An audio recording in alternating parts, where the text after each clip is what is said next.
Imagine-toi ça, tu arrives au stade, le match commence et tes dribbles ressemblent à ça.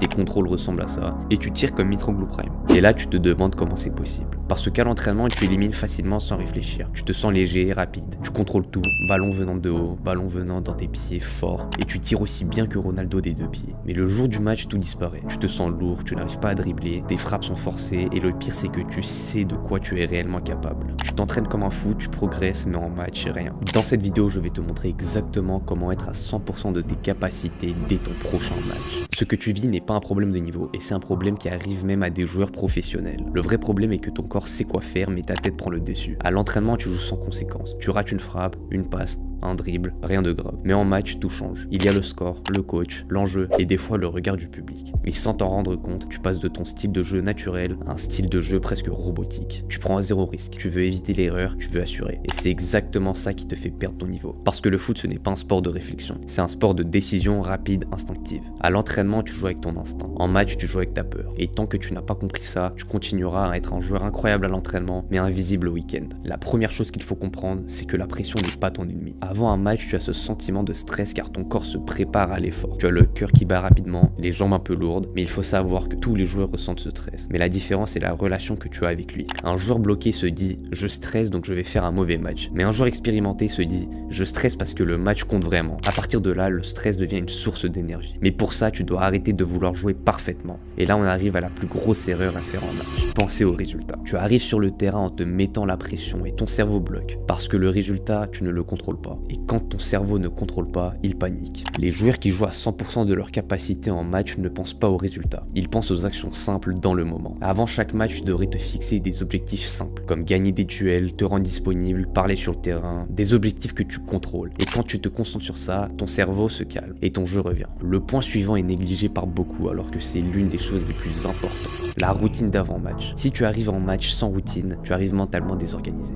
Les grands joueurs ont presque tous une routine. Il te faut donc une routine simple et stable. Écoute la même musique, fais le même échauffement et suis le même ordre pour t'équiper. Parce que ton cerveau aime les habitudes, ça le calme. Et tu arrives au match plus posé et lucide. Une autre grave erreur que tu peux faire est si avant le match tu te poses trop de questions. Par exemple, et si je fais un mauvais match? Il faut que tu arrêtes ça tout de suite, car tu te programmes à l'échec. Alors essaie plutôt de t'encourager. Je suis prêt, dis-le à voix haute pour que ton cerveau y croit vraiment. Et tu verras que ça aide. Maintenant parlons des 10 premières minutes du match, le moment le plus important. C'est là que tout se joue mentalement. Ton seul objectif au début, ce n'est pas de faire un geste de fou, c'est d'abord rentrer dans le match. Touche le ballon, fais des passes simples, parle, demande le ballon même si tu n'es pas à l'aise. Jouer simple au début, ce n'est pas être nul, c'est être intelligent. Et une fois que tu es à l'aise dans ton match, tu peux commencer à provoquer des 1 contre 1, essayer des passes compliquées et des tirs. Mais bien évidemment, plus tu essayes, plus tu feras d'erreurs. Tu vas rater, c'est obligé, mais la différence entre un joueur bloqué et un joueur à 100% est la réaction derrière. Un joueur bloqué va se décourager, baisser les bras et surtout rester bloqué sur son erreur. Mais un joueur expérimenté applique la règle des 3 secondes. 3 secondes pour accepter son erreur, et après il se replace et passe à autre chose. Un coach ou un recruteur préfère toujours un joueur qui ose qu'un joueur qui joue avec la peur. Et enfin, pour finir, la vraie raison pour laquelle tu perds ton niveau en match, c'est que tu as peur d'être jugé. Par le coach, par les coéquipiers, par le public. Et plus tu joues pour les autres, moins tu joues bien. Les joueurs qui jouent libérés jouent pour s'exprimer. Ils jouent pour faire ce qu'ils savent faire. Pas pour être parfait, pas pour éviter l'erreur. Rappelle-toi de pourquoi tu as commencé le foot. Ce n'était pas pour avoir peur, mais pour prendre du plaisir avant tout.